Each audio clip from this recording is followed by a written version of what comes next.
All right, the measure of angle DEF is 119. Let's kind of trace it out.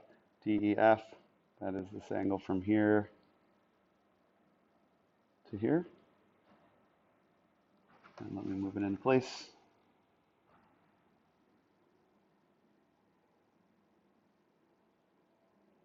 Okay, that measures 119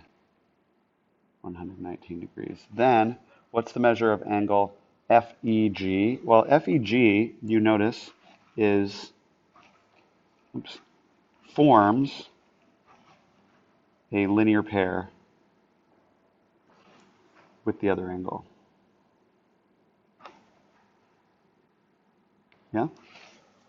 Since it forms a linear pair, we need to find out 119 plus what equals 180. Or another way of looking at it is 180 minus what?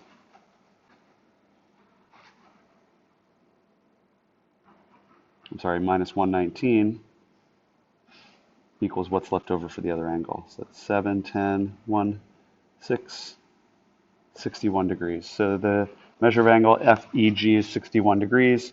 That already eliminates choices A and B. You can see that C and D do have that.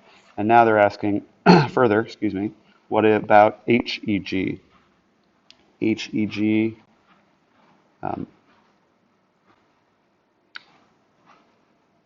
HEG, let's put here in green. And that's this angle. And you can see that this angle, HEG, is a vertical angle with the original angle they gave us, DEF. And vertical angles are congruent. So we can have little angle marks here saying that is congruent to that, and therefore HEG is also equal to 119.